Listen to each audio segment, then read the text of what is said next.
Hello everyone, I Kuldeep welcome you all to today's session of Daily News Analysis where we are going to look at important news not just from Hindu but also from Indian Express। और दो newspapers को cover करने का फायदा ये होता है कि कई बार कोई न्यूज़ इस न्यूज़पेपर में अच्छी आती है और कई बार कवरेज दूसरे में अच्छा होता है। तो आप जब दो न्यूज़पेपर को यहाँ पे कवर कर लेते हो तो अगर आप एक न्यूज़पेपर करते हो या कभी मिस भी हो जाता है आपका न्यूज़पेपर रीडिंग तो आप यहाँ से अपना जीके प्रिपेयर कर सकते हो। मोर और लेस आपका इंग्लिश और रीजनिंग सेक्शन जो है वो भी यहाँ प्रिपेयर हो रहा है। एंड आज की जो डेट है वो है सितंबर 1 और अगर बहुत सारे स्टूडेंट्स हैं जो मे बी अभी 12th में हैं या maybe for some reason जिन्होंने न्यूज एनालिसिस प्रॉपरली फॉलो नहीं किया है, सो ये एक बहुत अच्छा टाइम है आपके लिए कि अब आप नेक्स्ट 2 मंथ्स के लिए न्यूज एनालिसिस को फॉलो कर सकते हैं। और सबसे ज्यादा अच्छी बात यहां न्यूज एनालिसिस फॉलो करने का ये है, एक तो 2 न्यूज़पेपर का कवरेज हो रहा है आपका और दूसरा यहां पे हम आपको सिर्फ जो इंपॉर्टेंट टॉपिक्स होते हैं उनको डिटेल में कवर करते हैं, बाकी को हम जो वन लाइनर फॉर्म है उनको वन लाइनर में ही करेंगे और जो क्लैट एग्जाम के लिए इंपॉर्टेंट नहीं है, एलेट के नहीं है, उनको हम नहीं कवर करते। बहुत बार क्या होता है पूरा न्यूज़पेपर कवर करने के चक्कर में 2-2, 3-3 घंटे के न्यूज एनालिसिस आपके अपलोड होते हैं, तो वो हमें कोई पर्पस सॉल्व नहीं कर रहा है, हमारे पास वैसे ही कम टाइम है। तो मेरी एडवाइस आप सबको ये रहेगी कि नेक्स्ट 2 मंथ सितंबर और अक्टूबर के लिए आप रोज का ये न्यूज एनालिसिस फॉलो करें। मंडे टू सैटरडे आता है और इसी के बाद आपके 20 GK question half an hour later upload होते हैं। सारे क्लैट प्लस स्टूडेंट्स को आहा स्लाइड्स का जो पर्टिकुलर लिंक है वो प्रोवाइड हो जाता है उनके चैनल्स के ऊपर पे, टेलीग्राम चैनल्स पे, तो आप वहां पे उन क्वेश्चन को सॉल्व भी कर सकते हैं और उसके बाद में उसके आंसर्स नेक्स्ट वीडियो में आप इसको फॉलो कर सकते हैं। ठीक है, तो स्टार्ट करते हैं with the news from today. तो पहले हम हिंदू न्यूज़पेपर की इंपॉर्टेंट न्यूज को देख रहे हैं। तो पहली जो न्यूज हम फॉलो करें, it's a very good news for India, it's a proud thing for India, because India की एक एनजीओ जो गर्ल्स एजुकेशन के लिए वर्क करती है उसको रमन मैग्सेसे अवार्ड 2025 अवार्ड किया गया। अब एक चीज याद रखना कि रमन मैग्सेसे अवार्ड जो 2025 है वो सिर्फ इस एनजीओ को नहीं मिला है, इसके अलावा इसके 2 रिसिपिएंट्स और हैं, यानी टोटल 3 लोगों को मिला है जो 2 डिफरेंट कंट्री से बिलोंग करते हैं। तो आपका अगर एक डिफिकल्ट क्वेश्चन मुझे बनाना हो एग्जामिनर तो I know Raman Magsaysay important है, तो क्लैट में मैं एक क्वेश्चन शायद बना सकता हूं कि इंडिया से किसको मिला अवार्ड, और एक डिफिकल्ट क्वेश्चन में बना सकता हूं कि which of the following is not one of the recipient of this years Raman Magsaysay. तो उसमें क्या हो जाएगा, एक ऑप्शन ये वाला हो जाएगा, एक ऑप्शन बी और सी जो होगा, जो 2 और रिसिपिएंट्स उसका हो जाएगा, और आपसे पूछे not one of the recipients, so need to know इनमें से किसको नहीं मिला है, तो पॉसिबली उस ऑप्शन में D would be the correct. तो आपको ये समझना पड़ेगा कि जो हम प्रीवियस ईयर क्वेश्चन पेपर देखते हैं उसके अकॉर्डिंग अगर हम जाते हैं तो आपका जो क्लैट है इस टाइप के क्वेश्चंस क्रिएट करता है। डू नॉट थिंक कि पेपर स्ट्रेट फॉरवर्ड ही आएगा या पैसेज बेस्ड ही आएगा, उसका पैटर्न हर साल चेंज होता है। लुकिंग एट कि लास्ट ईयर कितने ज्यादा फ्लॉज थे पेपर के अंदर में, तो इस बार मे बी कह रहा हूं मैं अभी भी, वो कॉशियस रहेंगे और पेपर को थोड़ा अच्छे से ड्राफ्ट करेंगे, थोड़े अच्छे क्वेश्चंस आपसे पूछे जाएंगे। ओके, तो यहां पे सबसे इंपॉर्टेंट न्यूज तो यही हो गई है कि रमन मैग्सेसे अवार्ड जो इंडियन गवर्नमेंट नहीं देती, एक फॉरेन गवर्नमेंट देती है, उसमें एक इंडियन ऑर्गेनाइजेशन जो है, इंडियन एनजीओ जो है वो रिसिपिएंट बनी। एंड मोर ओवर जो हम इसकी हिस्ट्री देखेंगे, आज तक इंडिया में 58 टोटल रिसिपिएंट्स हो चुके हैं इस पर्टिकुलर अवार्ड के, बट ये जो पर्टिकुलर एनजीओ है ये पहली इंडियन ऑर्गेनाइजेशन है to receive this particular award. यानी कि इससे पहले जो 57 रिसिपिएंट थे वो सब इंडियन इंडिविजुअल्स थे, कोई भी यहां पे ऑर्गेनाइजेशन नहीं थी। तो 2025 में फर्स्ट इंडियन ऑर्गेनाइजेशन, या आपसे ये भी पूछ लिया जाए first Indian organisation to receive this particular award, तो भी आंसर आपका यही पर्टिकुलर जो सेफ फॉर एजुकेशन है इसी को ही मिलेगा। Okay, NGO educate girls means Ramon Magsaysay award, तो educate girls is the name, foundation to educate girls करके इसका फुल नेम है। ओके, तो before we go into safe foundation for education educate girls करके जाते हैं, उसके बारे में डिटेल में पढ़ते हैं। उससे पहले हम रमन मैग्सेसे की हिस्ट्री समझ लेते हैं। तो रमन मैग्सेसे अवार्ड जो है ये गवर्नमेंट ऑफ फिलीपींस देती है और इसको नेम किया गया है after one of their very popular president जिनका नाम था रेमन डेल फिएरो मैग्सेसे। तो फिलीपींस के ये 7th प्रेसिडेंट थे and he was very famous because he did a lot of thing for governance and a lot of thing for public service. तो उन्होंने बहुत सारे अच्छे इनिशिएटिव्स करे थे, तो उन्हीं की पर्टिकुलर याद में या उन्हीं को ही कमेमोरेट करने के लिए ये पर्टिकुलर अवार्ड आपका फिलीपींस गवर्नमेंट अवार्ड करती है। और ये करीब करीब 1957 में जब इनकी डेथ हुई थी, 57 में ही डाइड, उसी साल में ये पर्टिकुलर अवार्ड एस्टैब्लिश कर दिया गया था और इंडिविजुअल्स और ऑर्गेनाइजेशन दोनों को करती है। And it's a very important part कि इस पर्टिकुलर अवार्ड को एशिया का नोबेल प्राइज भी कहा जाता है। तो जैसे नोबेल प्राइज आपके जो बेस्ट इन्वेंशंस होते हैं, पीस में भी मिलता है, लिटरेचर होता है, बेस्ट आपका लिटरेचर जो होता है उनको मिलता है, सिमिलरली एशिया के जो पर्टिकुलर लोग होते हैं उनके लिए ये पर्टिकुलर रमन मैग्सेसे अवार्ड है, यानी कि ये पर्टिकुलर अवार्ड सिर्फ एशियन टेरिटरी पर ही लिमिटेड है। ओके, और इस बार का जो पर्टिकुलर रमन मैग्सेसे अवार्डी है उसको क्या क्या मिलता है, तो उनको एक मेडेलियन मिलता है जिसपे रमन मैग्सेसे का फोटो होता है, ठीक है, एक साइटेशन होती है जिसके अंदर में why this has been awarded वो सब लिखा होता है, और एक कैश प्राइज होता है। तो ये तीन चीजें एक पर्टिकुलर अवार्डी को मिलती हैं। ओके, अब यहाँ पे ये पर्टिकुलर अवार्ड जो है किस किस कैटेगरी में मिलता है, ठीक है। और देखिए मैं आपको यही बता रहा हूं कि ये चीज जो होती है आपको याद नहीं करनी होती है, वो आपसे नहीं पूछेंगे कि in which of this award is not awarded, तो आप फालतू में इसमें टाइम वेस्ट करो इनको याद करने में, इसको सिर्फ समझ लो। बेसिकली आप देखोगे तो हर किसी फील्ड में मिल रहा है आपको, government service, public service, community leadership, journalism, literature, creative communication, peace, international understanding, emergent leadership. तो ये आपकी ओरिजिनल कैटेगरीज थी एंड विद टाइम यहां पे कुछ एक्सेप्शंस क्रिएट करे गए। तो इवन साइंस में जिन्होंने कोई रेवोल्यूशन कराओ, जैसे if I give you an example कि एमएस स्वामीनाथन जो father of Indian green revolution बताए गए हैं, उनको भी अवार्ड दिया जा चुका है एंड वो किसी भी कैटेगरी में फॉल नहीं करता, डायरेक्टली कहीं फॉल नहीं करता, इनडायरेक्टली मैं कह सकता हूं कि बिकॉज उन्होंने फूड सिक्योरिटी पे वर्क किया है तो उन्होंने पीस के लिए वर्क करा है, बट अदरवाइज वो डायरेक्टली फॉल नहीं करता है। तो अब जो इसका पर्टिकुलर स्कोप है उसको पूरा वाइड कर दिया गया और बहुत सारी पर्टिकुलर कैटेगरीज में ये अवार्ड होता है। ओके, यहां पे कुछ एक दो इंपॉर्टेंट पॉइंट्स हैं। फॉर एग्जांपल कि आपसे पूछा जा सकता है कि टोटल कितने रिसिपिएंट्स हुए हैं, तो total individual plus one organisation मिला के 58 है, अदरवाइज कहा जाए तो 57 Indian individuals and one organisation have been awarded this particular award. Okay, एक क्वेश्चन क्या हो सकता है कि भाई इस अवार्ड को जीतने वाले फर्स्ट अवार्डी कौन थे इंडिया से, तो वो थे विनोबा भावे। तो 57 में ये पर्टिकुलर अवार्ड स्टैब्लिश होता है और नेक्स्ट ईयर ही Vinoba Bhave becomes one of the first recipient, first Indian recipient and also one of the first recipients in the world of Ramon Magsaysay award. Okay, और रीसेंट रिसिपिएंट्स कौन है इस particular award के, तो पिछले साल का देखा जाए तो पिछले साल भी लास्ट टू लास्ट ईयर में आपके रवि कानन को मिला था। उससे 3 साल पहले रवीश कुमार जो एक बहुत फेमस जर्नलिस्ट हैं, पहले एनडीटीवी के साथ कनेक्टेड थे, उनको मिला था जर्नलिज्म के अंदर में, और रवि कानन आपके मेडिकल बैकग्राउंड से आते हैं, उनको मिला था। और इस साल किसको मिला है, foundation to educate girls 2025। Okay, educate girls या foundation for educate girls is the name, ये उसका पर्पस बताया हुआ है। तो ये कुछ रीसेंट रिसिपिएंट्स हैं। अब आपको यहां पे ये समझना पड़ेगा कि it was very easy for me कि मैं आपको 58 रिसिपिएंट्स की लिस्ट दे दूं, यहां पे सिर्फ मुझे लिखने की जरूरत थी। पर आप ये चीज सोच के देखिए कि अगर 58 नाम किसी पर्टिकुलर अवार्ड्स के हैं, तो क्या वो पर्टिकुलर नाम या वो पर्टिकुलर लोगों को कि किस ईयर में किसको मिला था ये आपसे पूछाएगा। I believe this would be a very hard question and I don't think it would be, I would say it would be very illogical अगर ऐसा क्वेश्चन आता है। तो in any case my advice would be कि यहां आप opportunity cost का principal लगा सकते हैं। अपॉर्चुनिटी कॉस्ट सिंपली समझाऊं तो क्या पाने के लिए क्या खोना पड़ रहा है, तो यहां अगर इन क्वेश्चन से एक मार्क्स पाने के लिए आप अपना बहुत टाइम वेस्ट कर रहे हो तो कुछ भी टाइम वेस्ट करना अच्छा नहीं होगा आपके लिए। तो इस तरीके से आप डिसाइड कर सकते हैं कि आपको क्या चीजें याद करनी चाहिए क्या नहीं करनी चाहिए। हाँ, कुछ जिनको पढ़ने में बिल्कुल मजा नहीं आता है वो इसको ज्यादा ही एग्जैजरेट करके कुछ भी नहीं पढ़ते हैं, वो नहीं करना है, हमें कुछ तो पढ़ना ही है। तो हम यहाँ पे क्या कर सकते हैं, रीसेंट रिसिपिएंट याद कर लेते हैं। तो ये एक बेयर मिनिमम है जो हम कर रहे हैं यहाँ पे।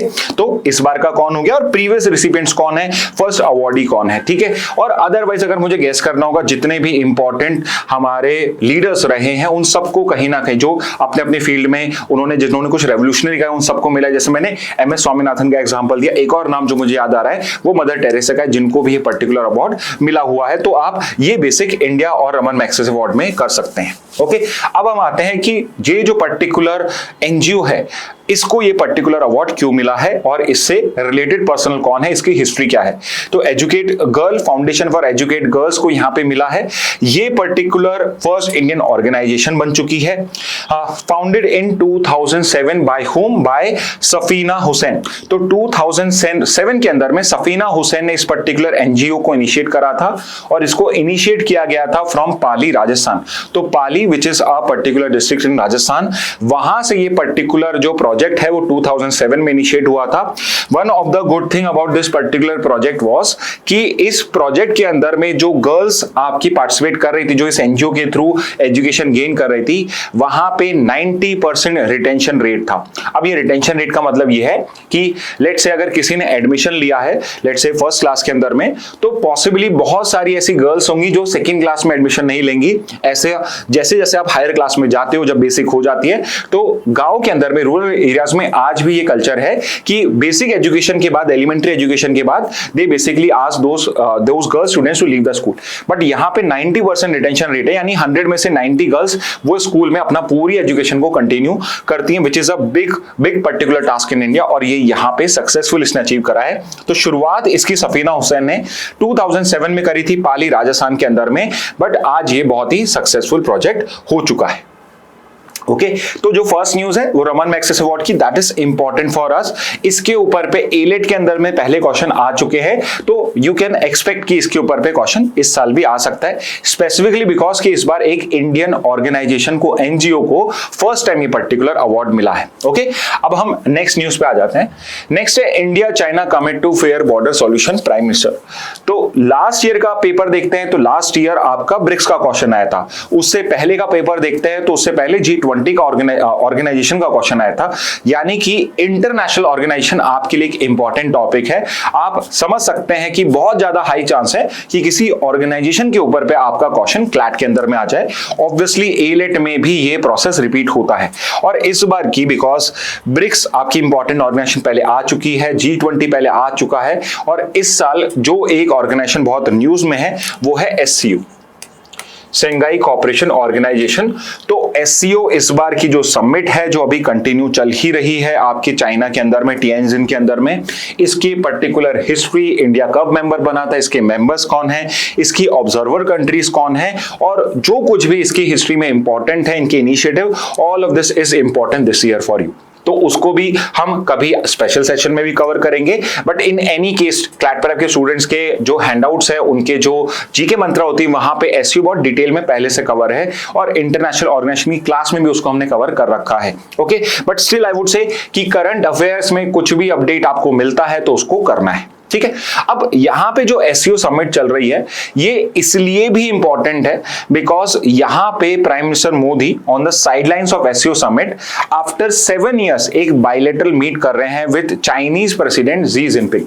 तो जी जिनपिंग के साथ यहाँ पे प्राइम मिनिस्टर मोदी की 7 इयर्स लेटर एक पर्टिकुलर समिट हो रही है। हमारा जो लास्ट पर्टिकुलर आपका गलवान वैली क्लैश हुआ था 2020 के अंदर में, उसके बाद जाके ये 7 इयर्स लेटर आपकी कोई समिट या फिर कोई मीटिंग यहाँ पे हो रही है, और यहाँ पे एक सिग्नल दिया जा रहा है to the world, specifically to the west, to the US, कि we are going to warm up our relationship with China.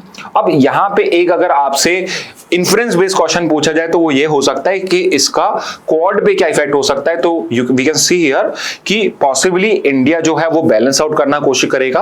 तो क्वाड जो है, चाइना वैसे ही उसे एंटी चाइना कॉल करता है, तो पॉसिबली बिकॉज US हमारा सपोर्ट नहीं कर रहा है, US हमारे पे टैरिफ्स लगा रहा है, to basically call out this particular behaviour, हम यहाँ पे क्वाड का जो इंपॉर्टेंस है वो कम कर सकते हैं। और क्वाड भी आपके लिए इंपॉर्टेंट है बिकॉज 2025 की जो समिट होगी that is suppose to take place in India only. Last year ही हमें पता पड़ जाता है कि इंडिया में होने वाली है, तो वो तो अब तक अनाउंस है, कब होगी, कहां होगी, इसके हमारे पास डिटेल्स नहीं है। तो पॉसिबल है one of the particular side effect of those Trump's tariffs can be कि हम क्वाड को यहां पे अब थोड़ा सा कम इंपॉर्टेंस दें, एटलीस्ट इस साल में या जब तक डोनाल्ड ट्रंप है, और SCO जो है वो प्रोमिनेंस पे आ जाए because we are trying to repair our relations with China. Okay तो यहां पे जो ये इंडिया चाइना बॉर्डर डिस्प्यूट है, आज हम उसको कवर कर रहे हैं। इस पर्टिकुलर मीट से क्या क्या आउटकम्स आते हैं, जब वो हमारे पास प्रॉपर क्लियर हो जाएंगे तो हम एक पर्टिकुलर क्लास में उसको कवर करेंगे। बट अभी कोई मतलब नहीं है उसको करने का, बिकॉज अभी कुछ भी फाइनलाइज नहीं हुआ है। Okay but at the same time India China border dispute जो है ये अपने आप में एक इंपॉर्टेंट टॉपिक है। इंडिया चाइना रिलेशंस हम पहले भी कर चुके हैं, इसी पिछले वीक के अंदर में हमने डिटेल में करा था। हम फिर से इसका सिर्फ इंडिया चाइना बॉर्डर डिस्प्यूट वाला पार्ट देखते हैं, ठीक है। तो यहां पे अगर आप ये देख सकते हैं, starting from UT of Ladakh, तो ये बहुत इंपॉर्टेंट पॉइंट कह रहा हूं मैं। क्यों कह रहा हूं? क्योंकि जब हम पर्टिकुलर 2019 के बाद जम्मू कश्मीर और लद्दाख का मैप देखते हैं तो मैप में चेंजेस हो चुके हैं। आपका जो जम्मू कश्मीर है वो तो ये वाला रीजन रह चुका है, और ये जो पूरा पार्ट है this is part of Ladakh. तो एक तरीके से मैं कह सकता हूं कि यूटी ऑफ जम्मू कश्मीर जो है इसका बॉर्डर चाइना से अब टच नहीं होता है। किसका होता है? लद्दाख से होता है। ओके तो लद्दाख से स्टार्ट करते हुए कुछ स्टेट से मूव करते हुए अरुणाचल प्रदेश तक हमारा पर्टिकुलर इंडिया चाइना बॉर्डर है। तो कौन कौन सी स्टेट इंडिया चाइना बॉर्डर पे है, तो आप ये मुझे कमेंट बॉक्स में बताइए। इंडिया चाइना बॉर्डर जो है वो किन किन स्टेट्स पे जाता है। ओके ये इंफॉर्मेशन यहां मेंशन नहीं है आपके लिए। ओके आपको दूसरी चीज जो पता होनी चाहिए कि इसकी बॉर्डर लेंथ क्या है। आपसे सिंपली बॉर्डर लेंथ पूछी जा सकती है और एग्जैक्टली पता होनी चाहिए। 3488 किलोमीटर हमारी बॉर्डर है। वो बहुत क्लोज ऑप्शन भी पूछ सकते हैं, 3488 बोल सकते हैं, 3498 बोल सकते हैं। इस तरह के ऑप्शन वो बना सकते हैं। और 3 सेक्टर में इसको डिवाइड करा हुआ है। ये वेस्टर्न सेक्टर हो गया, एक सेंट्रल सेक्टर हो गया, एक ईस्टर्न सेक्टर हो गया। पूरा वेस्टर्न सेक्टर, पूरा ईस्टर्न सेक्टर करीब करीब हमारा डिस्प्यूटेड है। सेंट्रल सेक्टर के अंदर में देयर आर ओनली 1 और 2 स्पॉट्स जहां पे हमारा डिस्प्यूट है, अदरवाइज वो सेटल्ड है। ओके वेस्टर्न सेक्टर में मेनली अक्साई चीन हो गया, मिडिल सेक्टर में हिमाचल प्रदेश उत्तराखंड, ईस्टर्न सेक्टर में अरुणाचल प्रदेश हो गया। स्टिल आपकी सारी स्टेट यहां पे नहीं आ रही हैं जिनके साथ आपका बॉर्डर टच हो रहा है। ओके बॉर्डर इश्यू जो थे हमारे, जो सिंस इंडिपेंडेंस एक दूसरे के साथ थे, उससे we know this, we had this particular war of 1962 India China war, जो basically we can if we can say it, तो India basically lost that particular war. और ये जो पर्टिकुलर रीजन अक्साई चीन का, ये टोटली उसने अपने कंट्रोल में ले लिया था। इवन अरुणाचल प्रदेश के भी बहुत अंदर तक वो एंटर कर चुका था, बट वो खुद से ही इस पर्टिकुलर रीजन से बाहर हो गया था। ओके और इसके बाद हमारे कई बार मल्टीपल स्टैंड ऑफ्स हुए हैं, जिसमें 2 सबसे रिसेंट है। डोकलाम 2017 जो कहां पे है, किस पर्टिकुलर कंट्री में है, वो आप मुझे कमेंट बॉक्स में बताइए डोकलाम कहां पे। और गलवान वैली क्लैश जो एक बड़ा एक पर्टिकुलर हमारा फेस टू फेस कन्फ्रंटेशन था, जहां पे Indian soldiers as well as Chinese soldiers lost their life. Okay तो ये पर्टिकुलर कुछ पॉइंट हो जाएंगे। इसके अलावा हमने कौन कौन से एग्रीमेंट साइन करें, तो सबसे इंपॉर्टेंट एग्रीमेंट जिसने 1962 के बाद कुछ मेंटेनेंस ऑफ पीस के लेकर कुछ काम किया था, वो था 1993 का agreement. This one is a very important agreement आपका। इसके बाद हमने 96 में इसको और भी बेटर तरीके से कि हम रेगुलरली किस तरीके से बेटर कर सकते हैं, तो हमने कुछ CBM कॉन्फिडेंस बिल्डिंग मेजर्स यहाँ पे मिलिट्री में डिसाइड करे थे। 2005 के अंदर में हमने एक पॉलिटिकल पैरामीटर्स और गाइडिंग प्रिंसिपल्स के ऊपर पे बात करी थी कि अगर हमारा बॉर्डर सेटलमेंट फ्यूचर में होता है तो वो किन पर्टिकुलर प्रिंसिपल्स पे बेस होना चाहिए। और 2013 में we had a border defence cooperation agreement which was basically आपकी जो पर्टिकुलर अनसेटल्ड बॉर्डर है, उस पर्टिकुलर अनसेटल्ड बॉर्डर में इंडिया और चाइना दोनों की ही आर्म फोर्सेस पेट्रोलिंग भी नहीं करेंगे। तो जो पर्टिकुलर रीजन हमारा डिस्प्यूटेड है वहां पे नहीं करेंगे। 1962 वॉर के बाद में या 93 एग्रीमेंट में जो हमने करंट LAC डिफाइन करी है, हमारे दोनों आर्म फोर्सेस के पेट्रोलिंग राइट्स वहीं तक होंगे। और इंडिया ये कहता है कि डोकलाम के अंदर में और दूसरा गलवान वैली के टाइम में, दोनों में ही इट वाज चाइना जिसने 2013 के एग्रीमेंट को वायलेट किया था। Okay, तो India never basically violated this particular agreement. It was China. At least this is the picture which we have been shown by the government of India. Possibly China वहां पे उल्टा claim करते होंगे, but we know this कि usually इस type के steps कौन लेता है। तो चाइना ने इस एग्रीमेंट को ब्रेक किया और गलवान में जहां पेट्रोलिंग राइट्स नहीं थे वहां पे वो एंटर हुआ। तो यहाँ के जो आर्म फोर्सेस थे, आर्मी के पर्सनल थे, उन्होंने जाके वहां पे बेसिकली उनको रिमूव किया और उस बीच में ही वो जो पर्टिकुलर लड़ाई है उसमें many soldiers actually died. Okay okay, और करंटली क्या चल रहा है, करंटली है इंडिया चाइना का टाइंजिन मीट। तो यहां पे समझना यह है कि ये एससीओ के साइडलाइंस में हो रही है, मतलब ये एससीओ का पार्ट नहीं है, बिकॉज एससीओ के मीट के लिए भी प्राइम मिनिस्टर मोदी वहां गए थे।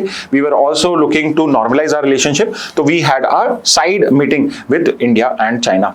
इसके अलावा टुडे अगर आज का न्यूज़पेपर आप देखोगे तो we had a meeting with Putin also, तो Indian prime minister Modi is currently meeting Putin also. Okay, तो यहां पे सक्सेसफुल डिसएंगेजमेंट हमने कर लिया है यहां पे, और हम अब पीस और ट्रैंक्विलिटी मेंटेन करना चाहते हैं। Commitment to a fair, reasonable and mutually acceptable boundary resolution, तो दोनों ने कमिटमेंट करा है and we know international law में कमिटमेंट की कितनी वैल्यू होती है, बट स्टिल यहां पे हमने कुछ प्रोग्रेस करना स्टार्ट किया है। नेक्स्ट पे आ जाते हैं, government to offer immediate liquidity compliance relief to exporters hit by tariffs. Okay, तो ये जो पर्टिकुलर पैसेज है या ये पर्टिकुलर जो न्यूज है, ये आपके लिए जीके में पैसेज बेस्ड क्वेश्चंस के लिए और इंग्लिश रीजनिंग के भी पैसेज बेस्ड क्वेश्चन के लिए यूजफुल हो सकता है। तो यहां पे अगर आप इन पॉइंट्स को समझ लोगे तो ज्यादा बेटर होगा। सो वी नो दिस कि यूएस ने इंडिया के ऊपर पे 50% प्लस टैरिफ्स लगा दिए हैं, और जो वर्ल्ड में उसका हाईएस्ट टैरिफ रेट है वो इंडिया के ऊपर पे इंपोज किया गया है। तो इस पर्टिकुलर चीज को काउंटर करने के लिए, हमारे एक्सपोर्ट सेक्टर को थोड़ा रिलीफ देने के लिए गवर्नमेंट ने कुछ पर्टिकुलर रिलीफ मेजर्स अनाउंस करे हैं। तो वो कौन कौन से हैं? तो शॉर्ट टर्म के लिए जो इमीडिएट रिलीफ मेजर्स हैं वो ये हैं, लिक्विडिटी सपोर्ट दिया जाएगा तो वर्किंग कैपिटल स्ट्रेस ना हो। अब देखिए यहां पे सिर्फ याद करने का हमारा ऑब्जेक्टिव नहीं, हमें समझना होगा। अगर हम समझ लेते हैं तो वो अपने आप चीजें याद हो जाती है, हमें रटने नहीं पड़ती। लिक्विडिटी सपोर्ट का मतलब है कि अगर किसी के पास पैसे की कमी है, कैश क्रंच है, तो उसको लिक्विडिटी पैसा मिल जाएगा to ease working capital stress. Working capital का मतलब होता है वर्क करने के लिए आपको क्या पैसा चाहिए। तो वर्किंग कैपिटल होता है कि आपका जो डे टू डे ऑपरेशन है, ऑपरेशनल कॉस्ट जो है उसको करने के लिए। सेकेंड है compliance relief for exporters to maintain order levels and employment. Compliance relief is basically कि गवर्नमेंट जब पर्टिकुलरली कोई आप एक्सपोर्ट करते हो तो उसको बहुत सारे आपको कंप्लायंस फुलफिल करने होते हैं, कुछ फॉर्म्स फिल करने होते हैं, कुछ सिक्योरिटी चेक्स करने होते हैं, तो उसमें आपको रिलीफ मिलेगा सो दैट आप इजीली इस पर्टिकुलर कॉस्ट को सेव कर सको और उससे एम्प्लॉयमेंट लेवल मेंटेन कर सको। यहां पैसा बचा के दे रही गवर्नमेंट, आप उसमें किसी की जॉब मत लो इस वजह से। Third is measures to prevent insolvency and protect jobs in vulnerable sector. तो अगर कोई इंसॉल्वेंट, दिवालिया, बैंकरप्ट हो सकता है तो उसको प्रिवेंट करने के लिए भी कुछ मेजर्स अनाउंस करे गए, वो थोड़े टेक्निकल हैं। तो सिर्फ ये समझना कि यस, इंसॉल्वेंसी को प्रिवेंट करने के लिए भी हम स्टेप्स ले रहे हैं और जॉब्स को प्रोटेक्ट करने के लिए भी हम कुछ स्टेप्स ले रहे हैं। ओके, इसके अलावा एंड ऑफ द डे हमें क्या करना है, हमें हमारा एक्सपोर्ट प्रमोट करना है। तो उसके लिए कुछ एक्सपोर्ट प्रमोशन मिशन जो है, जो अनाउंस पहले हो गए थे बट अब उन पे और फोकस किया जाएगा।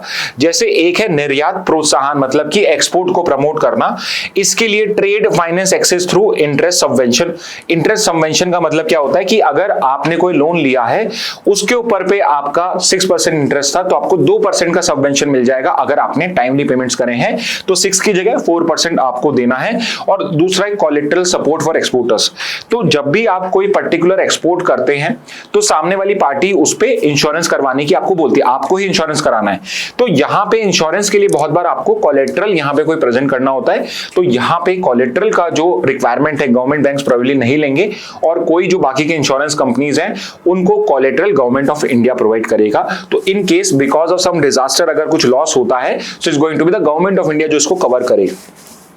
नेक्स्ट है निर्यात दिशा, मतलब कुछ डायरेक्शन देने के लिए एक्सपोर्ट में। सपोर्ट फॉर एक्सपोर्ट कंप्लायंस, जहां पर भी सामने वाली कंट्री के कंप्लायंस है उनको तो हम खत्म कर नहीं सकते, तो उसके लिए government of India support provide करेगी।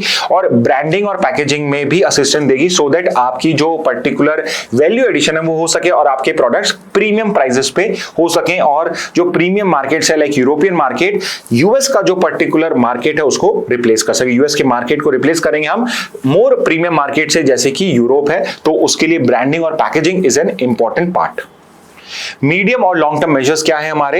Leverage existing free trade agreements. अब देखिए यूएस के साथ तो हमारा एफटीए भी नहीं है और इतना हाई टैरिफ होगा, ऑब्वियसली हमारे प्रोडक्ट्स बाकी कंट्रीज के प्रोडक्ट्स से अनकंपिटिटिव वहां हो चुके हैं।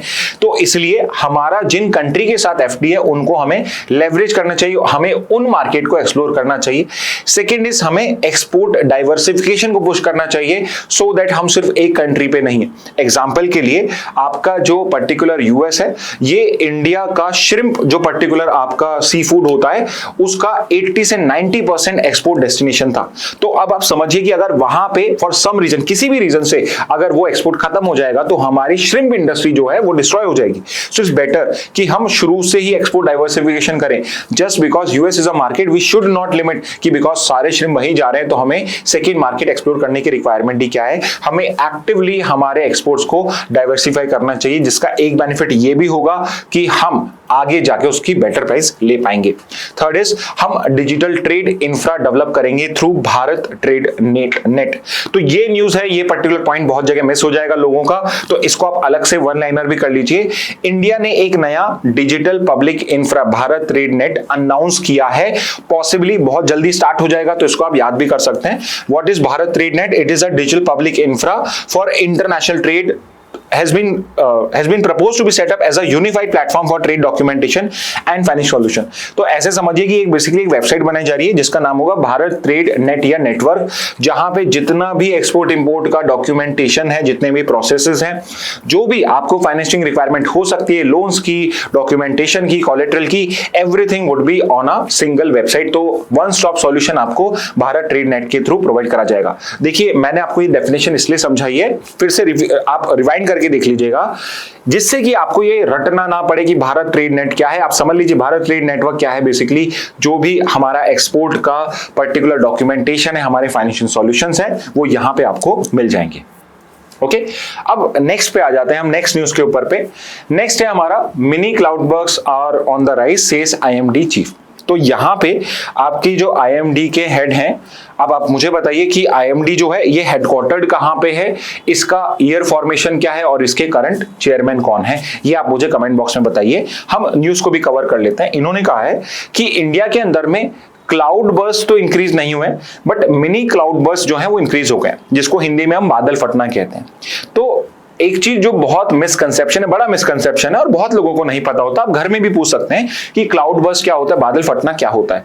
तो सबको ये लगता है कि एक्चुअल में कोई बादल है जिसमें पानी कैरी करा जाए बलून की तरह, और उसमें किसी ने पंक्चर कर दिया और सारा पानी एक साथ वहीं पर ही एक साथ ही पूरा पानी बारिश के फॉर्म में एकदम झरने की तरह बह गया। बट ऐसा नहीं होता है।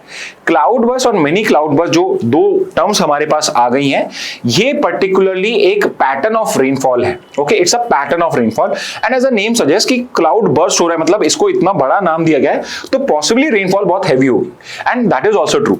तो यहां पे अगर मुझे क्लाउड बर्स्ट को डिफाइन करना है तो it is basically a particular rainfall of 10 centimeter or more in less than 1 hour over an area of 20-30 square kilometer।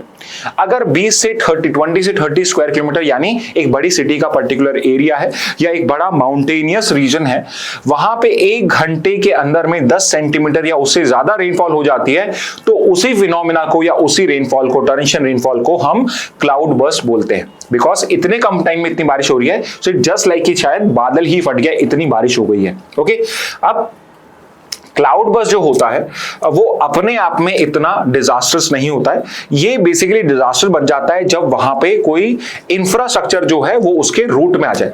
जैसे I am sure you must all of you are aware of Kedarnath floods. आपके जो Kedarnath cloud burst हुआ था, जिससे केदारनाथ में flooding हुई थी 2013 में, वो primarily was because of cloud burst, but उसके बहुत इंपॉर्टेंट सेकेंडरी रीजन भी था, और उसका बहुत बड़ा रीजन ये था कि जो माउंटेनियस रीजन्स होते हैं वहां पे बहुत जगहों पे ग्लेशियल लेक्स बन जाती हैं। तो आइस का उसका पर्टिकुलर बॉर्डर होता है और उसके अंदर में बहुत सारा वाटर होता है, और जब इस टाइप का कोई हैवी रेनफॉल होता है तो मैनी टाइम्स वो जो पर्टिकुलर ग्लेशियल लेक होती है वो बर्स्ट हो जाती है, आउटबर्स्ट हो जाती है, इसको ग्लॉप भी कहा जाता है। ओके, तो 2013 में केदारनाथ में हैवी रेनफॉल तो थी, बट वो पर्टिकुलर फ्लड जिससे इतने सारे लोगों की डेथ हुई थी, पूरा केदारनाथ आपका खत्म हो गया था, उसका रीजन था कि वहां पे एक ग्लेशियल लेक आउटबर्स्ट भी हो गया था।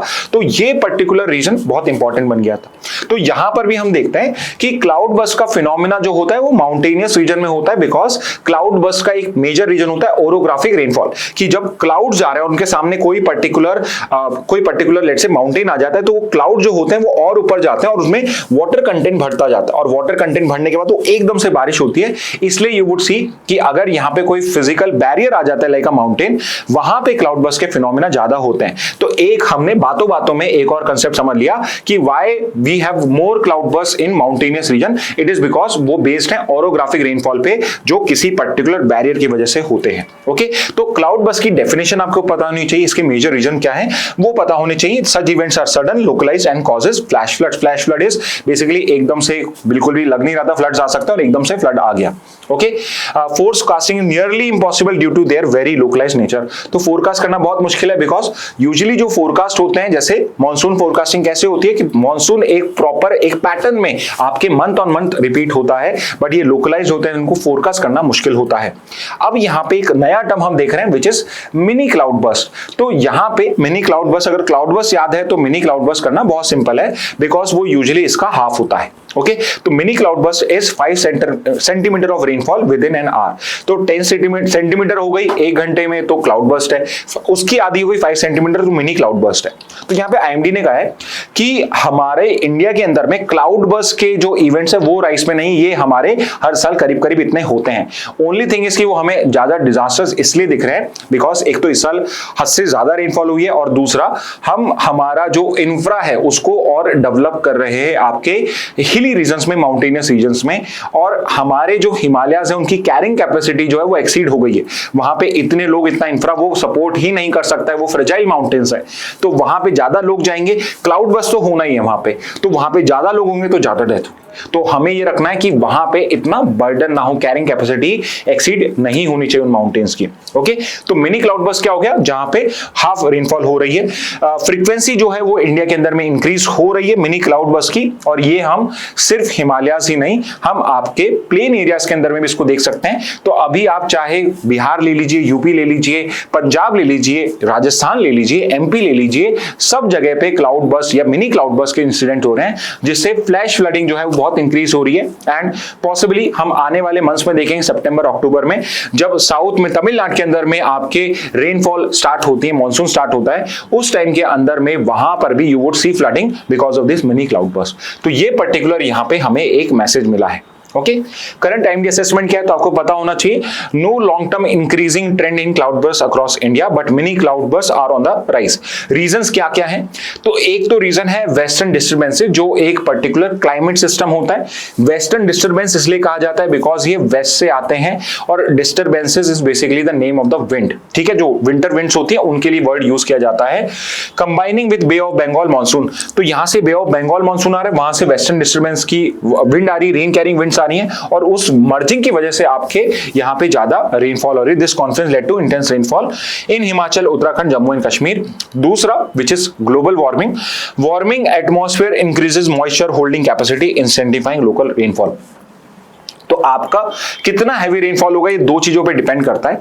एक तो करता है कि उसके अंदर में विंड के अंदर में rain carrying capacity, water carrying capacity कितनी है, और दूसरा है presence of condensation nuclear. Condensation nuclear की वो डस्ट पार्टिकल्स जिसके चारों तरफ बूंद बनती है, और पहला होता है कि उसकी कैरिंग कैपेसिटी कितनी है वाटर की। तो यहां पे जितना वार्म एनवायरमेंट होता है उतनी ही आपके विंड की या एटमॉस्फेयर की कैरिंग कैपेसिटी बढ़ जाती है, यानी क्लाउड में जो वाटर स्टोरेज है वो इंक्रीज होता रहता है। तो जितना ग्लोबल वार्मिंग होगा उतना ही इंटेंस रेनफॉल हमारा इंक्रीज होता जाएगा।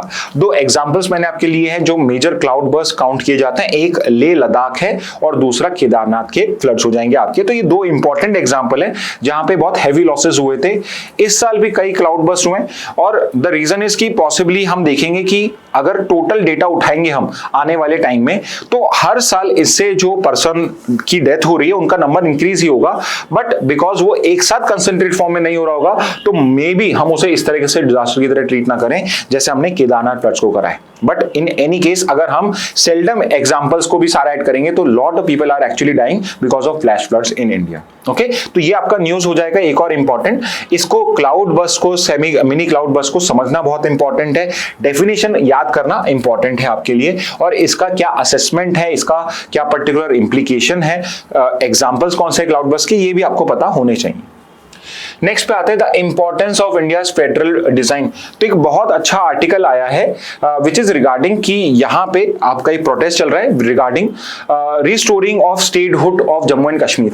तो आई एम श्योर अगर आप न्यूज फॉलो करते हैं या आप एटलीस्ट इंडिया में एग्जिस्ट करते हैं तो भी पता होगा कि 2019 के अंदर में हमने जो जम्मू एंड कश्मीर है उसका जो पर्टिकुलर स्टेटस है उसको चेंज कर दिया था from state to a union territory. तो स्टेट से उसको एक यूनियन टेरिटरी बना दिया गया था और यहाँ पे now the political parties are demanding कि वो जो पर्टिकुलर यूटी का स्टेटस है जम्मू कश्मीर का उसको वापस स्टेटहुड में कन्वर्ट करा जाए। ओके, तो यहाँ पे जो पर्टिकुलर फेडरलिज्म का डिबेट है वो वापस से आपका न्यूज में आ गया है। तो फेडरलिज्म आपके लीगल रीजनिंग का इंपॉर्टेंट टॉपिक है, वो आपके जीके का भी इंपॉर्टेंट टॉपिक है, दोनों के अंदर में इसका क्वेश्चन आ सकता है।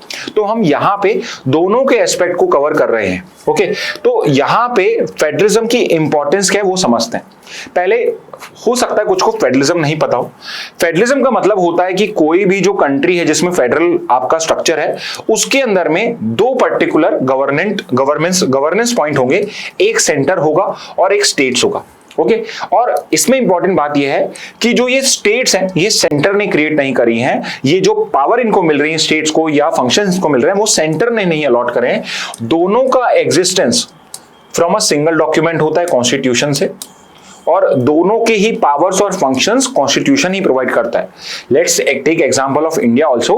इंडिया के अंदर में कौन कौन सी स्टेट्स होंगी, कौन कौन सी पावर्स उसकी होंगी, वो सब आपके कॉन्स्टिट्यूशन के आर्टिकल्स में प्रोवाइडेड है। शेड्यूल 1 ऑफ द कॉन्स्टिट्यूशन आप रीड करोगे तो उसमें कौन कौन सी स्टेट्स इंडिया में है, कौन कौन सी यूटीज इंडिया में है, वो सब इसी में ही प्रोवाइडेड है। तो एक क्वेश्चन आपसे पूछना चाहता हूं विच इज वेरी कॉन्ट्रोवर्शियल, बहुत बार बच्चे गलत कर देते हैं। दिल्ली जो है वो स्टेट है, यूटी है या बोथ की कैटेगरी में आएगा, या लेट्स से फोर्थ ऑप्शन भी देता हूं none of the above, NOTA दे दिया, नन ऑफ द अबव कर दिया। तो आप बताइए दिल्ली स्टेट है, यूटी है, बोथ है स्टेट या यूटी, या नन ऑफ द अबव कुछ और ही है। ओके, तो आप ये मुझे बता सकते हैं। तो फेडरलिज्म का मतलब है कि सेंटर और स्टेट इंडिपेंडेंट एग्जिस्टेंस रखती हैं और दोनों के पावर्स और फंक्शंस यहां पे, यानी कि एक तरीके से कहा जाए तो स्टेट जो है वो इंफीरियर नहीं है टू सेंटर। यहां पे जैसे स्टेट ऑफ राजस्थान है, एमपी है, तमिलनाडु, ये सब इक्विवेलेंट टू सेंटर है under the constitution. However India के अंदर में थोड़ा सा डिफरेंस है। इसका मतलब ये नहीं, मैं ये नहीं कह रहा हूं कि फेडरल स्टेट नहीं है, India is a federal country, but difference क्या है इंडिया के अंदर में? डिफरेंस ये है कि although we are a federation but we are a federation with a strong centre. और ये हमें हमारे कॉन्स्टिट्यूशन के आर्टिकल से पता पड़ता है। जैसे आप आर्टिकल 1 पढ़ोगे वहां पे इंडिया दैट इज भारत को फेडरेशन ऑफ स्टेट नहीं बोला, इसको बोला गया है यूनियन ऑफ स्टेट्स। अब यहां पे फेडरेशन ऑफ स्टेट भी हो सकता था बट वर्ड यूज किया गया यूनियन ऑफ स्टेट। इसका मतलब यह है कि इंडिया जो है वो अनडिवाइडेड है, विच मींस इंडिया के जो स्टेट्स है, अगर ये फेडरल स्टेट होता तो स्टेट ऑफ तमिलनाडु अपने आप में अपनी कंट्री बना सकता था, तमिलनाडु कंट्री। बट यहां पे बिकॉज ये यूनियन ऑफ स्टेट्स है, इसका मतलब जो पर्टिकुलर इसके यूनिट्स हैं वो डिवाइड नहीं हो सकते हैं। और इसका अंडरस्टैंडिंग, इसका एक्सप्लेनेशन बी आर अंबेडकर ने ही हमें कॉन्स्टिट्यूएंट असेंबली में दिया था। और उन्होंने क्या रीजन दिए थे? पहला, India is indivisible, states can not secede. Second is we have a strong centre to protect unity and integrity. Example के लिए इमरजेंसी के सिचुएशंस में, नेशनल इमरजेंसी हो, उस पर्टिकुलर सिचुएशन के अंदर में हमारी जो पर्टिकुलर पावर है वो सारी की सारी कंसंट्रेट कर दी जाती है इनटू द यूनियन गवर्नमेंट। तो ये सब हमने डेलिबरेटली करा है because we want an undivided India. Yet federalism exist through equitable distribution of power and resources. For example हमारा एक आर्टिकल है 246, एक हमारा शेड्यूल है 7 शेड्यूल, जिसके अंदर में 3 लिस्ट प्रोवाइडेड है आपकी। तो ये भी एक इंपॉर्टेंट है। Let's take example of GST council also. GST council में जो जीएसटी रेट्स हैं वो यूनियन गवर्नमेंट नहीं डिसाइड करती है, वो जीएसटी काउंसिल डिसाइड करती है, जिसमें यूनियन गवर्नमेंट भी आपकी रिप्रेजेंटेड है और सारे स्टेट्स भी रिप्रेजेंट होते हैं। तो ये सब क्या दिखा रहा है? यहाँ पे सेंटर और स्टेट को बहुत इक्वल स्टेटस पे ट्रीट करा गया है। मोर ओवर आपका जो सुप्रीम कोर्ट है उसने फेडरलिज्म को बेसिक स्ट्रक्चर डॉक्ट्रीन के अंदर में पार्टिसिपेट उसके अंदर में इंक्लूड करा है। यानी कि फेडरलिज्म जो है ये बेसिक है कॉन्स्टिट्यूशन का और इसको आप ऑल्टर नहीं कर सकते हो। आप एक फेडरल कंट्री से एक यूनियनिस्ट कंट्री लाइक ब्रिटेन नहीं बना सकते हो। यस, यहां पे आप एक यूनियन रख सकते हो जिसके अंदर में आपकी जो स्टेट्स हैं वो सेपरेट या सिसीड नहीं कर सकती, बट इसके अलावा उनके पास में फुल ऑटोनॉमी होगी अपने स्टेट को कैसे रन करना है। Yes, obviously with in constitutional limits. तो ये जो फेडरलिज्म का डिबेट है ये जम्मू एंड कश्मीर के सिचुएशन में भी आता है, बिकॉज अगर इंडिया एक प्रॉपर फेडरल कंट्री है तो फिर यहां पे आप एक पर्टिकुलर स्टेट को यूटी में कन्वर्ट नहीं कर सकते और यूटी को स्टेट में कैसे कन्वर्ट करोगे। बेसिकली मींस कि अगर कोई स्टेट है तो वो पर्टिकुलर स्टेट अगर यूटी बन जाएगी तो यानी कि फेडरल स्ट्रक्चर तो बहुत वीक हो चुका है। तो ऑब्वियसली इसके कुछ चेक्स एंड बैलेंसेस हैं और यहां पे पार्लियामेंट बहुत इंपॉर्टेंट रोल प्ले करती है जब ऐसे चेंजेस किए जाते हैं। ओके, तो बिना पार्लियामेंट के परमिशन के आप इस तरह से चेंजेस नहीं कर सकते हो, पार्लियामेंट के पास में ही पावर है। तो 2019 में भी जब जम्मू कश्मीर को स्टेट से यूटी बनाया गया था और डिवाइड करके लद्दाख अलग कर दिया गया था, तो भी वो पावर गवर्नमेंट के पास नहीं थी, पार्लियामेंट के पास में थी और उसके अंदर में बहुत इंपॉर्टेंट मेजोरिटीज भी आपको लानी थी। ओके, तो स्टेट्स कैसे बनती है इंडिया में? नई स्टेट है तो एडमिशन के लेट से पाकिस्तान इंडिया से जुड़ जाए। सेकंड है एस्टैब्लिशमेंट करने के लिए, तो establishment is basically international law के अंदर में हमने कोई टेरिटरी एक्वायर करी, जैसे गोवा सिक्किम हो गया। थर्ड है फॉर्म करके, फॉर्मेशन इज बेसिकली कि मैंने रीऑर्गेनाइज करा है। बहुत रिसेंट एग्जांपल है आंध्र प्रदेश को डिवाइड करके मैंने तेलंगाना एक नया पर्टिकुलर स्टेट बना दिया या स्टेट से मैंने यूटी कर दिया। बट रिमेंबर, गवर्नमेंट नहीं कर सकती ये काम, ये सिर्फ और सिर्फ पार्लियामेंट कर सकती है। तो हमने यहाँ पे पार्लियामेंट जिसके अंदर में हर स्टेट से भी रिप्रेजेंटेटिव्स होते हैं, जिसमें एक राज्यसभा है जिसके अंदर में डायरेक्टली स्टेट्स को रिप्रेजेंटेशन दी हुई है, जब वो दोनों हाउसेज एग्री करते हैं तभी हम इस तरीके से स्टेट्स बना सकते हैं। ठीक है, तो जम्मू कश्मीर की हिस्टोरिकल कंटेक्स्ट देख लेते हैं कि यहां पे इसका स्टेट से यूटी कैसे बना और अब यूटी से स्टेटहुड के लिए किस तरीके से सुप्रीम कोर्ट ने बोला है, क्या यूनियन गवर्नमेंट का इसके अंदर में स्टैंड है। तो 47 के अंदर में ये पहले एक मोनार्की था और इंस्ट्रूमेंट ऑफ एक्सेशन जब साइन करा मेजर आपके महाराजा हरि सिंह ने, तब ये पर्टिकुलर आपका इंडिया का स्टेट बन गया। 1950 से 2019 में इसको स्पेशल स्टेटस मिला हुआ था under article 370 and 35A। However 29 में आर्टिकल 370 एब्रोगेट कर दिया गया। Jammu and Kashmir reorganisation act के अंदर में जम्मू एंड कश्मीर को एक अलग यूटी बना दिया गया और लद्दाख को एक अलग यूटी बना दिया गया है। दिसंबर 23 में सुप्रीम कोर्ट का एक जजमेंट आया जिसमें सुप्रीम कोर्ट ने बोला कि आफ्टर एब्रोगेशन ऑफ आर्टिकल 370 इसका स्टेटहुड आपको वापस रिस्टोर करना पड़ेगा within a particular time limit. But इन्होंने कोई टाइम लिमिट नहीं दी, स्पेसिफिकली बिकॉज आपका गवर्नमेंट ऑफ इंडिया ने बोला कि we are going to restore Jammu and Kashmir statehood very soon. तो इसलिए उन्होंने कोई टाइमलाइन दी और अब 2025 चल रहा है, 2 साल हो चुके हैं जजमेंट को और अभी तक स्टेटहुड रिस्टोर नहीं हुआ है। One of the reason is कि रिसेंटली जब से आपका पहलगाम अटैक हुआ उसके बाद ऑपरेशन सिंदूर हुआ, the situation is not apt as per the central government कि हम यहां पे वापस से इसका स्टेटहुड रिस्टोर करें, अदरवाइज ये चीज हो जाता। हाउएवर 24 में यहां पे जम्मू कश्मीर में 90 मेंबर की एक लेजिस्लेटिव असेंबली है जिसके इलेक्शंस कंडक्ट कराए गए। हाउएवर अभी भी स्टेटहुड रिस्टोर नहीं करा है।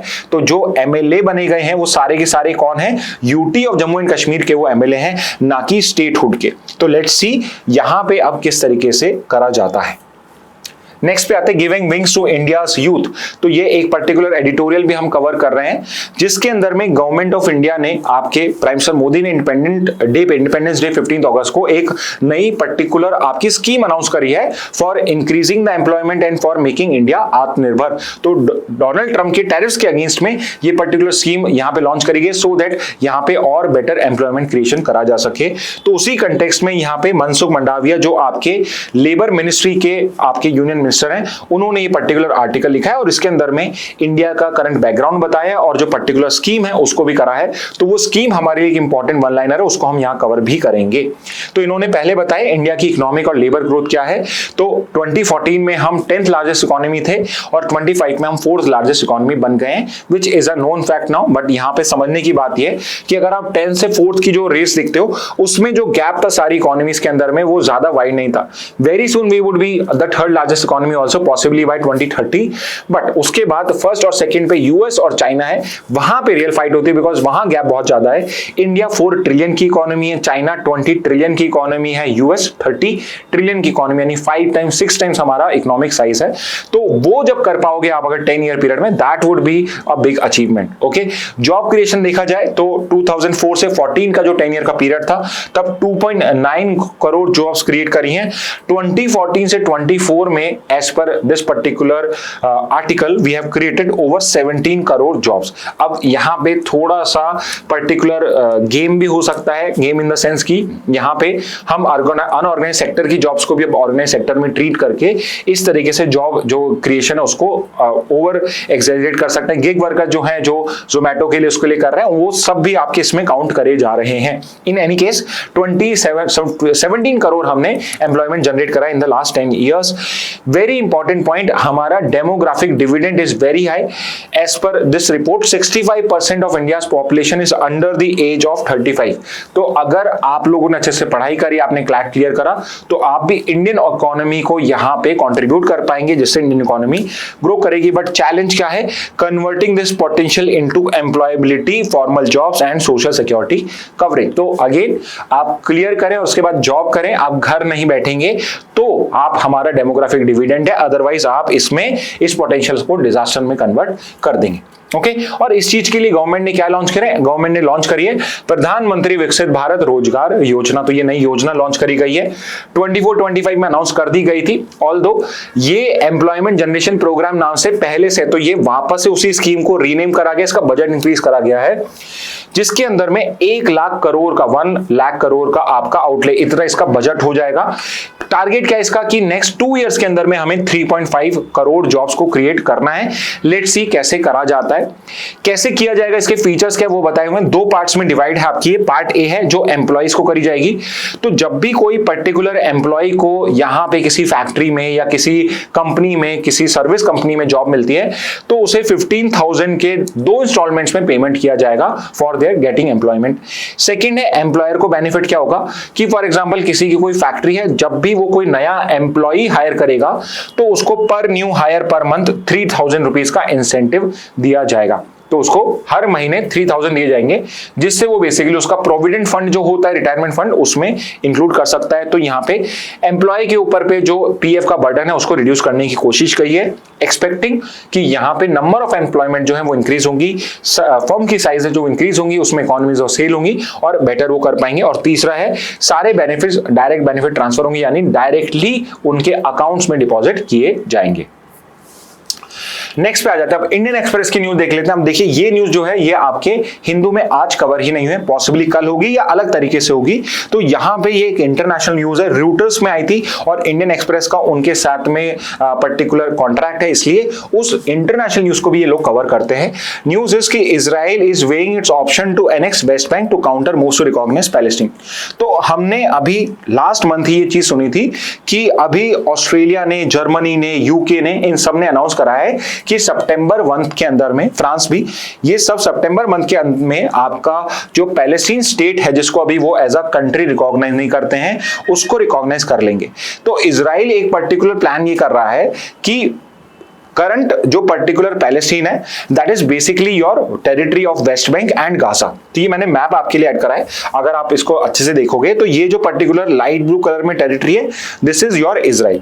इसमें जो ये ऑरेंज टेरिटरी है वेस्ट बैंक और Gaza strip, this plus this is actually your Palestine. तो अगर फ्यूचर में 2 स्टेट्स बनाई जाएंगी तो West Bank plus Gaza strip is going to be your Palestine. यहाँ पे गोलन हाइट्स भी दिया हुआ है जो इजराइल ऑक्यूपाइड है, this is part of Syria, this is not going to be part of Palestine. Okay, तो ये चीज समझने की है। तो यहां पे इट इज प्लानिंग कि जो ये वेस्ट बैंक है, Gaza strip is the one जहां पे वो बेसिकली प्रॉपर्ली अटैक कर रहा है हमास के अगेंस्ट में। वेस्ट बैंक के अंदर में इतना एक्टिव नहीं है हमास, बट यहां पे अगर वेस्ट बैंक को ये ऑक्यूपाई कर लेगा इजराइल तो पॉसिबली जो ये पर्टिकुलर पैलेस्टीन का रिकॉग्निशन का पॉइंट है ये थोड़ा सा लूज हो जाएगा। ओके, बट यहां पे अभी ये एक पॉसिबल सॉल्यूशन निकाल रहा है कि मैं वेस्ट बैंक को एनेक्स कर लेता हूं। इसने अनाउंसमेंट, इजराइल ने अनाउंसमेंट 2020 में भी किया था, बट उस टाइम में अब्राहम अकॉर्ड साइन हुए थे, जिससे रिलेशंस को नॉर्मलाइज किया जा रहा था विद अरब कंट्रीज, और उस वजह से उसने डिसाइड करा कि not to basically carry out with this particular expansion plan. Okay, but शायद अब इसको वापस से प्लान किया जा रहा है सो दैट यहां पे जो पैलेस्टीन को रिकॉग्नाइज करने का मूव है ये स्टॉल हो जाए। ओके, अगर एनेक्स करता है तो किसके रीजन को करेगा, तो वेस्ट बैंक को करेगा और जॉर्डन वैली को। तो यहां पे जॉर्डन कंट्री है और ये जो पर्टिकुलर रीजन है आपका जो जेरूसलम के साथ में लगता है वो सब जॉर्डन वैली का रीजन है और ये एक स्ट्रैटेजिक लोकेशन है। वहां से अगर वो जॉर्डन वैली एक्वायर कर ली तो फिर इजराइल पे वहां से अटैक करना मुश्किल होगा, तो ये जॉर्डन वैली को भी एक्वायर करने की बात कर रहा है। हाउएवर इसके अगेंस्ट में एक आईसीजे का रूलिंग है विच इज की जो इजराइल का ऑक्यूपेशन है of West Bank, Gaza strip, Golan Heights, all of this is illegal और इन सब को उसको फ्री कर देना चाहिए। हाउएवर आपका जो इजराइल है it was not party to this case, तो वो इस जजमेंट को नहीं फॉलो कर रहा है। ओके, अब यहां पे इसका कंटेक्स्ट क्या है कि कुछ कंट्रीज ने रिकॉग्नाइज करने की बात करी है। फ्रांस, ब्रिटेन, ऑस्ट्रेलिया, कनाडा इन्होंने अभी तक रिकॉग्नाइज नहीं करा है, तो यू वेट एंड वॉच। सितंबर के अंदर में अगर ये कर लेते हैं तो these are going to be the important countries जो पैलेस्टीन को रिकॉग्नाइज कर रही हैं। इनमें से अगर कोई नहीं करता है तो वो एक और बहुत इंपॉर्टेंट क्वेश्चन बन जाएगा, तो इसको फॉलो करना बहुत जरूरी है हमारे लिए। ओके, कौन कौन सी कंट्री हैं जो रिकॉग्नाइज करती हैं, तो मोर देन 130 कंट्रीज जो हैं यूएन की वो इसको रिकॉग्नाइज करती हैं। पैलेस्टीन अपने आप में एज अ मेंबर तो नहीं रिकॉग्नाइज है, एज एन ऑब्जर्वर कंट्री आपका रिकॉग्नाइज है इन द यूनाइटेड नेशंस। तो आप बताइए किस पर्टिकुलर ईयर में हुआ था, बहुत सिंपल सा क्वेश्चन है तो आप इजीली आंसर कर सकते हैं। कौन कौन से नोटेबल रिकॉग्नाइजर्स हैं, 130 कंट्रीज तो नहीं करेंगे, आपसे एग्जामिनर ये भी नहीं पूछेगा, बट वो पूछ सकता है कि कौन सी कंट्री जो रिकॉग्नाइज करती है नहीं करती है। तो ये जो कंट्रीज है इंपॉर्टेंट जिनका पूछा जा सकता है वो आपको पता होनी चाहिए। तो रेदर देन इनका रट्टाफिकेशन करो, आप लॉजिक लगाइए, आप सोचिए, थोड़ा दिमाग लगाइए कौन सी कंट्री जो पैलेस्टीन को रिकॉग्नाइज करती होगी, कौन सी नहीं करती होगी। तो मेजर पावर जितनी भी है ये India, China, Russia, South Africa, Brazil, ये सब रिकॉग्नाइज करती हैं। सारी अरब और African countries, most of them recognise the state of Palestine. On the other side we have countries not recognise Palestine, जिसमें की वेस्टर्न पावर जो है वो नहीं करती हैं, जैसे कि यूएस और जर्मनी। तो ये दो कंट्रीज हैं जिन्होंने नहीं करा है। पॉसिबली सितंबर तक अगर कोई रेजोल्यूशन नहीं निकलता और ये रिकॉग्नाइज कर लेती हैं तो even Germany might recognise it in future, but Germany का बिकॉज एंटी सेमेटिक पास्ट रहा है तो इस वजह से शायद वो अभी पैलेस्टीन को रिकॉग्नाइज करने में थोड़ा सा पीछे। बट अगर सिचुएशन ऐसा ही रहा आपके गाजा के अंदर में, वेस्ट बैंक के अंदर में, तो पॉसिबली जर्मनी भी यहां पे रिकॉग्नाइज करेगा। नेक्स्ट पे आते हैं एक और news, foreign investors withdraw 35,000 crore in August, biggest sell off in 6 months। तो यहां पे जो फॉरेन इन्वेस्टमेंट इंडिया में आता है उसमें से बहुत सारा फॉरेन इन्वेस्टमेंट चला भी जाता है। तो जो फॉरेन इन्वेस्टर्स ने पहले हमारे पैसे इन्वेस्ट करे हुए थे हमारे मार्केट्स में, 35,000 करोड़ रुपीस उन्होंने एक ही मंथ में से वापस निकाल लिए हैं और ये आज तक का बिगेस्ट सेल ऑफ है आपके पर्टिकुलर मार्केट के अंदर में, और उसके कई रीजंस हैं। तो उस सबको समझने के लिए हम इसका बेसिक समझेंगे और फिर ये जो न्यूज है ये आपको अपने आप समझ में आ जाएगी। तो फॉरेन इन्वेस्टमेंट आपके दो टाइप का होता है, एक होता है एफडीआई, एक होता है एफपीआई। एफडीआई होता है जब डायरेक्ट आप कंपनी में, सेक्टर में इन्वेस्ट करते हो जिससे रियल में कोई इन्वेस्टमेंट हो रहा है, और दूसरा है एफपीआई जिसके अंदर में आप कंपनी के शेयर्स में इन्वेस्ट करते हो, आप डायरेक्टली मार्केट में इन्वेस्ट नहीं करते हो। दोनों के दोनों आपके लिए इंपॉर्टेंट होते हैं। एक और आपको चीज पता होनी चाहिए, अगर एफपीआई किसी कंपनी के शेयर होल्डिंग में, एक सिंगल कंपनी में अगर सामने वाला फॉरेन कंपनी 10% से ज्यादा खरीदता है तो वो एफडीआई ही काउंट होता है। और थर्ड हो जाएगा आपका ODI, overseas direct investment. This is not investment into India, this is investment going out of India. जैसे एग्जांपल के लिए टाटा या रिलायंस जो है बाहर जाके अपनी स्टील प्लांट या अपना ऑयल पर्टिकुलर रिग या फिर अपना कोई पर्टिकुलर स्टोर, सिंपल सा स्टोर भी ओपन करते हैं, वो सब ओवरसीज डायरेक्ट इन्वेस्टमेंट में काउंट होगा। ओके, तो यहां पे रीसेंट एफपीआई ट्रेंड्स क्या है, टोटल एफपीआई आउटफ्लो इस साल का ये 35,000 ऐड करते हैं तो 25 के अभी तक, सितंबर तक, अगस्त एंड तक 1.3 लाख करोड़ इंडिया से जा चुका है, which is a large amount, बहुत बड़ा अमाउंट बाहर जा चुका है। मेन रीजंस क्या है, तो सबसे ऊपर है यूएस का टैरिफ रेट, विच मींस कि इंडियन कंपनीज कम कमाएंगी, इनका मार्केट या इनका एक्सपोर्ट कम होगा तो इनकी अर्निंग्स कम होगी, तो इनमें जो शेयर होल्डर्स हैं उनको कम अर्निंग्स मिलेगी, इसलिए उन्होंने पैसा निकाल लिया। दूसरा है expensive massive Indian equity valuation compare to global markets. Indian company के जो शेयर प्राइस हैं वो बहुत हाई हैं और वो एक्चुअल वैल्यूएशन शो नहीं करते हैं, तो इसलिए यहां से पैसा निकाल के वो किसी कंपनी में जहां चीपर प्राइसेस होंगी वहां करेंगे। और थर्ड इज कि जो कॉर्पोरेट अर्निंग्स का रिकॉर्ड आया है वो बहुत वीक आया थर्ड क्वार्टर में, इस वजह से भी आपकी जो कंपनीज हैं वो जा रही हैं करीब 35,000 निकल चुका है, but at the same time August month के अंदर में 40,000 आपका इंडिया में आया भी है, which means 5,000 crore net India के अंदर में आया है, which is as compare to previous is very less. हमारे बहुत ज्यादा पैसा आता था, बहुत कम पैसा जाता था, बट इस बार जो पर्टिकुलर स्टोरी है वो उल्टी हो चुकी है। What about FDI in India? India is among the top 10 FDI receiver destination globally. First पे यूएस ही चल रहा है आज भी आपका, और एफडीआई इनफ्लो है करीब करीब देखते हैं तो 71 बिलियन का। ये डेटा याद नहीं करना है, बट क्या याद करना है, इंडिया के सोर्स कंट्रीज कौन सी है टॉप 5 और डेस्टिनेशन कंट्रीज कौन सी हैं टॉप 5। पॉसिबली ये चेंज नहीं होने वाले, ये यही रहने वाले हैं, तो आप इनको याद कर सकते हो। टॉप पे सिंगापुर एफडीआई सोर्स कंट्री भी जहां से पैसा आ रहा है, और डेस्टिनेशन कंट्री भी है, तो ये भी आपको पता होना चाहिए। नेक्स्ट पे आता है unified landing interface to be a big boon for AI players in financial service. तो एक आर्टिकल आया था, इसमें यूएलआई बताया हुआ है, तो हम आर्टिकल नहीं कर रहे हैं, हम सिर्फ यूएलआई क्या है उसको समझ रहे हैं। यूनिफाइड लैंडिंग इंटरफेस, तो इसको आप कंपेयर करिए यूपीआई से, unified payment interface. Unified payment interface के अंदर में हम क्या कर पाते हैं, हम सिंपल क्यूआर कोड को करके, या किसी का मोबाइल नंबर हमें पता है तो उस पर हम इजीली उसके ऊपर पे ट्रांजेक्शन कर सकते हैं। तो यूएलआई के अंदर में क्या होगा कि जो डेटा है लेंडर का और बोरोवर का, दोनों का डेटा आपका इस यूएलआई प्लेटफॉर्म पे अवेलेबल होगा। सो लेट्स से अगर आप कोई बैंक हो, तो अगर कोई आपसे लोन लेने आता है तो उसकी सारी डिटेल्स आपके पास में होंगी, इसके प्रीवियस लोन्स क्या थे, इसका पर्टिकुलर लोन रीपेमेंट का साइकिल कैसा है, क्या ये एक उसकी सारे जो पर्टिकुलर एसेट्स हैं वो वहां पे आपके मेंशन होंगे।